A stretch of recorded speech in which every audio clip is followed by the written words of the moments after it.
Hi there, my name's Joshua and I'm a neuroscientist and biotechnology student at the Swinburne University of Technology, and today I will be talking to you about both my STEM idea and a research project that I'm working on: stem cells to glial cells, advanced disease modeling and therapeutics. So, what is a glial cell, I hear you ask? Well, glial cells, or neuroglia, are non-neuronal cells found in both the peripheral and central nervous systems. Unlike neurons, they do not produce electrical impulses. Rather, they are a set of support cells that protect and supplement neuronal functions.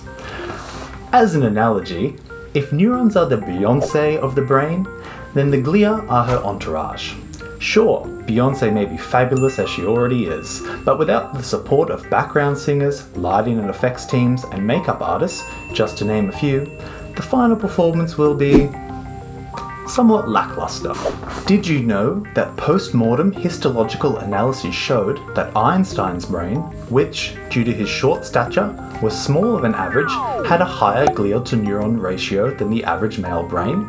So this provides some evidence, albeit limited, that glial cells are important for intelligence.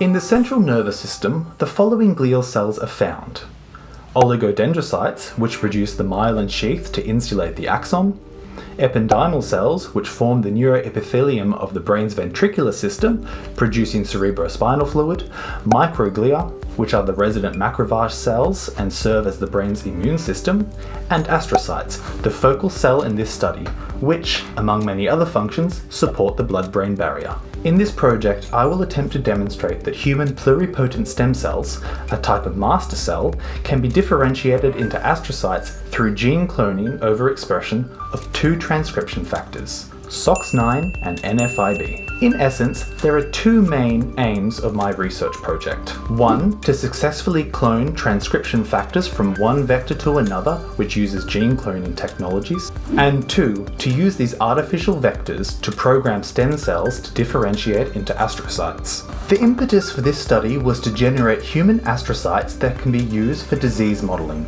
namely Alexander disease, a leukodystrophy disorder caused by glial fibrillary acidic protein, GFAP, gene mutations, which is behaviorally characterized by intellectual disability and spasticity. In Alexander disease, this compromised astrocytic function causes destruction of the myelin sheath that surrounds and insulates axons. It is histologically characterized by abnormal Rosenthal fiber protein deposits in astroglia. A 2018 study used human-induced pluripotent stem cells derived from an Alexander disease patient to show that GFAP mutations in astrocytes leads to impaired oligodendrocyte proliferation, the fundamental myelinating glial cell in the central nervous system. However, the methodologies used in my research project are not without their limitations and controversies. Stem cell research, gene cloning, and animal studies are hot-button topics in science and ethics.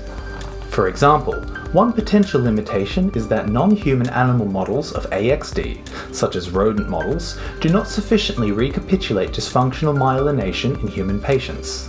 Therefore, therapeutic interventions following in vitro disease modeling is a potential use for human and not non-human animal stem cell proliferation technologies. Moreover, human embryonic stem cells are not without their controversies.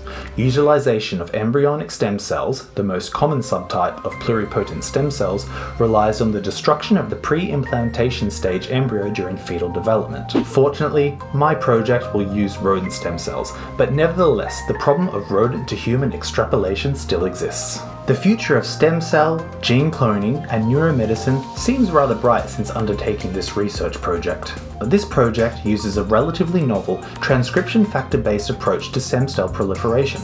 Compared to previous protocols, which may take months to develop, this protocol can achieve more efficient results in as little as 21 days. The therapeutic realization of such technologies is also exciting for future scientists, including myself.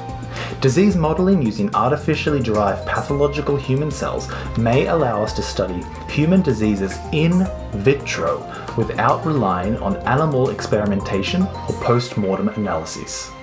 For next time, I'm Joshua Nichols, and thanks for listening to my STEM idea.